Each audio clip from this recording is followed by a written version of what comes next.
Baik, cek Bismillahirrahmanirrahim. Assalamualaikum warahmatullahi wabarakatuh. Selanjutnya kita akan membahas materi tentang distribusi normal.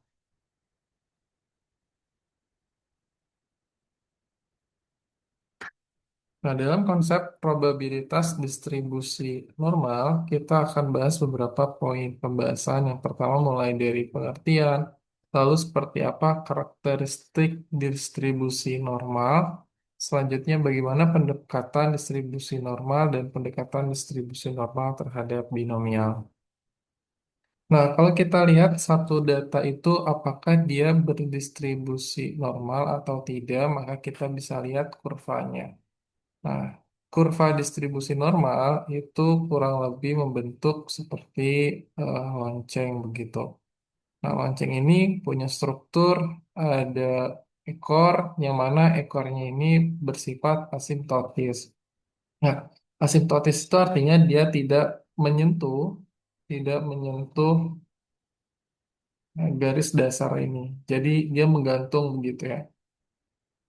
Nah, terus kalau dilihat kurva yang berdistribusi normal itu bagian kanannya, posisi kanannya dan sisi kirinya itu terbagi secara rata atau seimbang.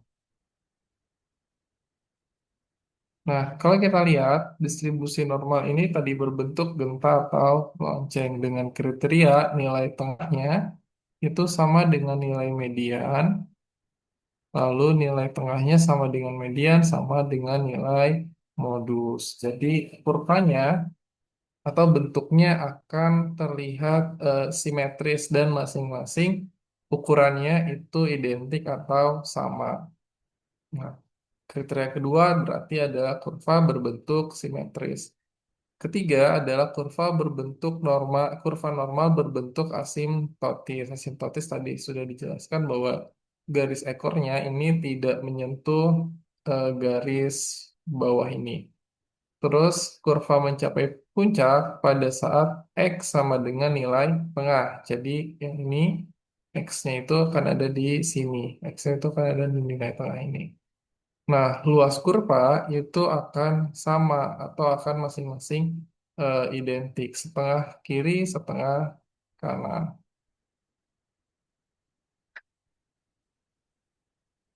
Nah, ada beberapa jenis distribusi normal. Yang pertama adalah mesokortik. Mesokortik itu adalah distribusi normal yang pada umumnya terbentuk begitu. Ini yang bagian hijau ini.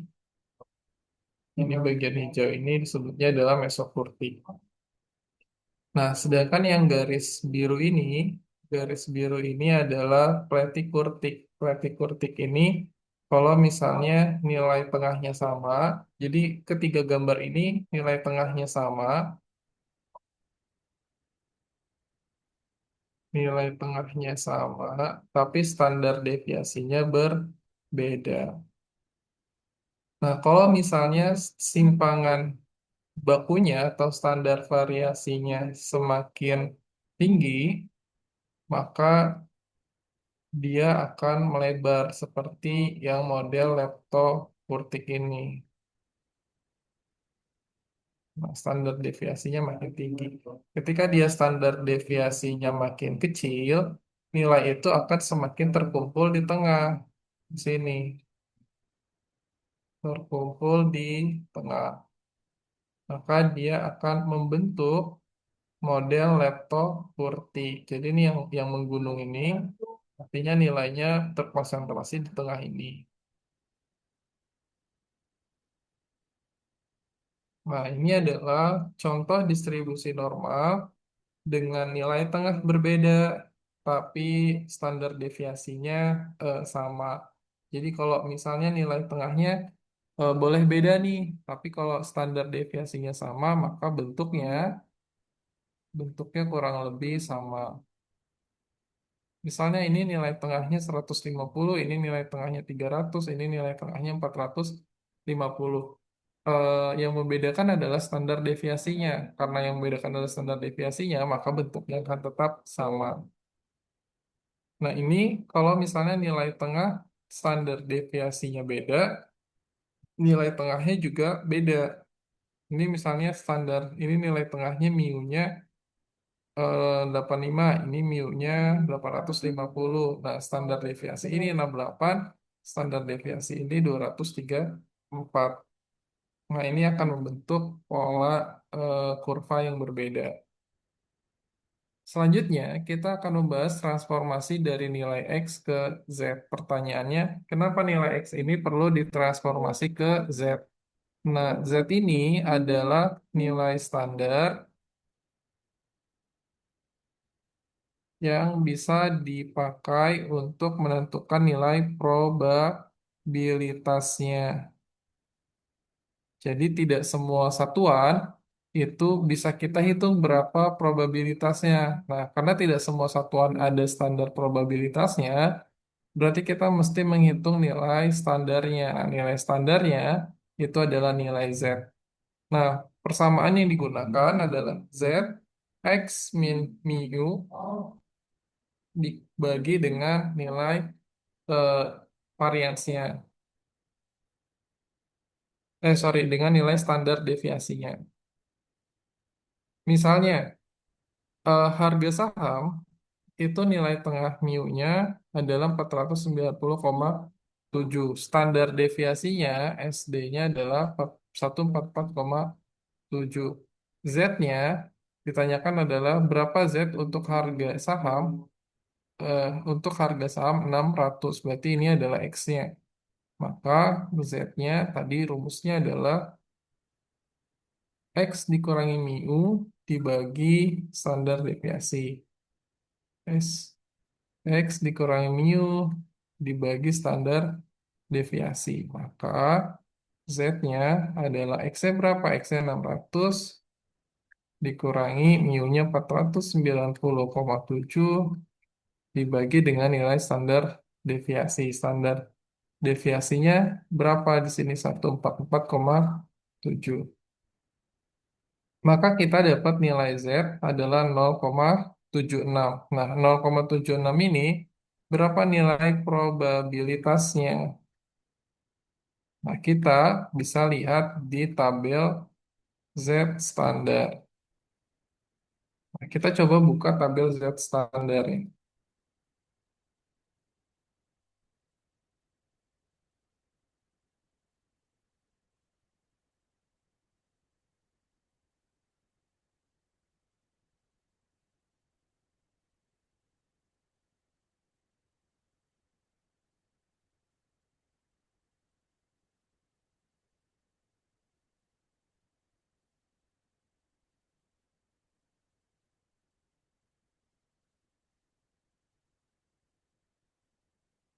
Nah, maka tadi kita sudah punya eh, nilai Z-nya adalah 0,76. Selanjutnya, bagaimana kita membaca tabel Z ini? Nah, tabel Z ini dibagi dalam dua bagian.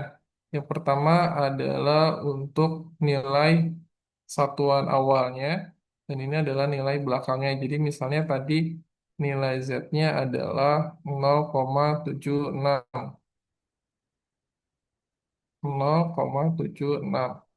Nah, berarti kita mesti lihat di bagian 0,7, 0,7 dan 6. Nah, kita lihat, oh ini berarti nilai probability-nya adalah 0,2764 atau 27,64%, 27% sekian. Maka probabilitasnya adalah 27%. Jadi, kalau misalnya ada data saham, nilai tengahnya 490, standar deviasinya 144, berapa kemungkinan saham tersebut menyentuh harga 600? Maka probabilitasnya adalah 27%.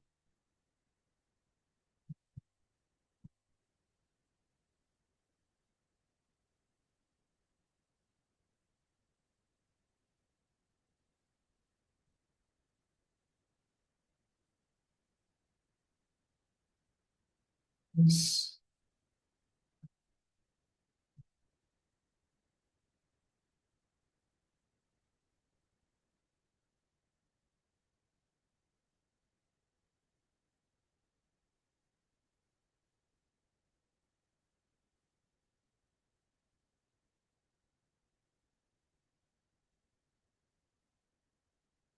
Nah, kita lanjutkan.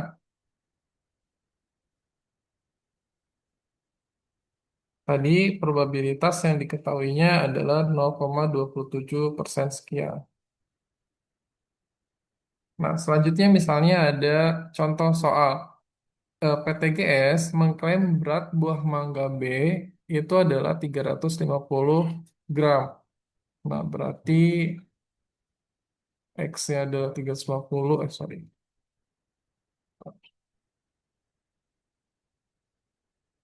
Berat B ada 350 gram, standar deviasinya SD-nya adalah 50 gram. Berat mangga mengikuti distribusi normal. Berapa probabilitasnya bahwa berat buah mangga mencapai kurang dari 250 gram? Jadi ada data kalau rata-rata berat buah mangga adalah 350 gram, terus standar deviasinya 50 gram, berapa berat mangga yang kurang dari 250 gram? Berarti ini adalah X-nya. X min mu dibagi nilai standar deviasi. Nah, nilai tengahnya adalah 350. Ini nilai tengahnya. Berarti 250 dikurangi 350 dibagi dengan standar deviasi 50. Maka kita dapat nilai min 2. Nah, kita lihat min 2 di tabel probabilitas itu berapa. Nah, ini min 2 berarti kita ambil data yang 2 berarti 0,4772. Nah, ini juga perlu dijelaskan. Berarti kita sudah dapat nih probabilitasnya adalah 47%. Tapi di sisi yang bagian kiri. Nah, sisi kurva itu ada dua. Tadi sudah dijelaskan ada kanan, ada sisi kanan dan sisi kiri. Sisi kanan ini menunjukkan kurva positif. Sisi kiri ini menunjukkan kurva negatif. Jadi kalau misalnya angkanya negatif, berarti dia digambar di sisi sebelah sini. Nah, di sini kan udah kurang dari 250, berarti ini nilai tengahnya adalah 350, maka estimasi nilai 250-nya misalnya ada di sini. Nah, kurang dari 250 bukan pas di 250, maka kalau kurang dari 250 kita hitung. Karena masing-masing sisi ini adalah 50%, ini 50%, maka 0,5, 0,5 ini dikurangi dengan probabilitasnya, atau 0,5 dikurangi dengan 0,47. Maka kita dapat 0,028. Nah, inilah probabilitas berat buah mangga kurang dari 250. Begitu. Nah, berarti kalau misalnya kita angka persenkan, berarti sekitar 2,28%. Kemungkinannya kecil begitu ya, karena simpanan nilai rata-rata tengahnya aja udah 350. Jadi kalau misalnya kita pengen nyari buah mangga yang beratnya itu kurang dari 250 gram, itu nilainya probabilitasnya kecil. Nah, seperti penjelasan sebelumnya, semakin kecil probabilitas berarti semakin kecil kemungkinan itu terjadi. Jadi disimpulkan dengan kata lain, probabilitas konsumen protes atau konsumen mendapat buah mangga yang beratnya kurang dari 250 gram adalah 2,28%. Nah, misalnya ada contoh soal lain. Ada satu perusahaan, dia memproduksi bohlam lampu yang dapat hidup 900 jam dengan standar deviasinya berarti SD-nya adalah 50 jam. Dapat hidup berarti ini adalah nilai tengah mu-nya. Terus PT ini ingin mengetahui berapa kisaran antara 800 sampai 1000 jam. Nah, di sini ada kisaran nih. Berarti kita mesti menghitung Z1 juga Z2. Ini adalah X1-nya, ini adalah X2-nya. Nah, kita hitung. Berarti untuk Z1 di kisaran 800 jam, eh, tadi mu-nya adalah rata-rata nilai tengahnya adalah 900 dibagi 50, maka kita dapat 2. Terus Z2 1000 dikurangi 950, maka kita dapat 2 juga dalam positif begitu. Nah, karena dua-duanya nilainya sama, maka nilai tengahnya adalah 0,477. Sorry, probabilitasnya adalah 0,4772. Ini dari tabel Z. Nah, sehingga bagian yang diarsir adalah 0,4472 kiri, 0,4472 yang kanan begitu. Nah, jadi bagian ini yang diarsir sebagai bagian probabilitas dari rentang 800 sampai ke 1000 dengan 900 menjadi nilai tengahnya. Nah, berarti berapa persen eh, kemungkinan probabilitas waktu jam itu beroperasi dari 800 sampai 1000 jam? Nah, itu adalah sekitar ini 95%. Nah, sisanya berarti sekitar 5%, 4 sampai 5% berarti itu harus digaransi atau itu durasi waktunya kurang dari 800 sampai 1000 jam.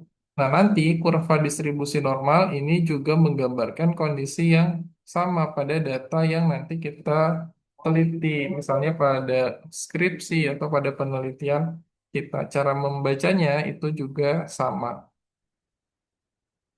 Nah, misalnya ada contoh lagi, sebuah yayasan menawarkan beasiswa kepada mahasiswa dengan syarat minimal IPK 3, berarti X-nya adalah 3. Kalau misalnya IPK mahasiswa yang ada itu terdistribusi normal, XR 2,85, berarti ini adalah nilai tengahnya mu, standar deviasinya adalah 0,25, berarti 3 dikurangi 2,85 dibagi 0,25. Maka kita dapat 0,6. 0,6 ini adalah nilai X. Maka kita konversi menjadi nilai Z untuk melihat berapa probabilitasnya. Coba kita lihat 0,6. 0,6. Nah, di sini adalah 0,2257. 0,6 pas ya. 22,57. Ini salah. Betul, saya 22,57. Maka probabilitasnya adalah 0,2257. 2257 atau 22,57% mahasiswa yang memenuhi kriteria untuk bisa menerima beasiswa. Nah, untuk soal-soal berikutnya juga dihitung dengan pendekatan yang sama.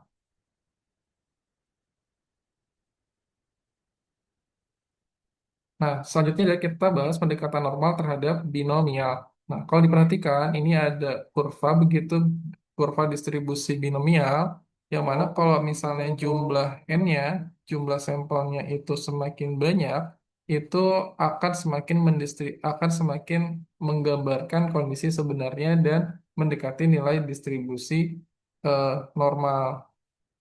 Nah, misalnya ini, jumlah n-nya cuma ini segini, maka ini tidak membentuk satu kurva. Jumlah n-nya ada 1, 2, 3, 4.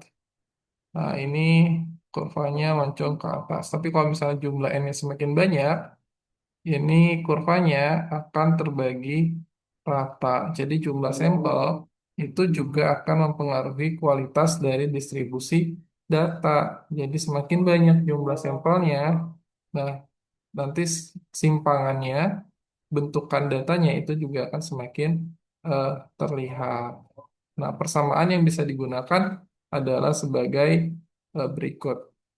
Z sama dengan X dikurangi NP, N itu adalah nilai tangga, terus P-nya itu mendekati 0,5 dibagi akar pangkat NP kali G. Nah, itu yang bisa disampaikan terkait materi probabilitas. Jika ada pertanyaan, mungkin boleh disampaikan di kolom komentar. Saya tutup. Terima kasih. Assalamualaikum warahmatullahi wabarakatuh.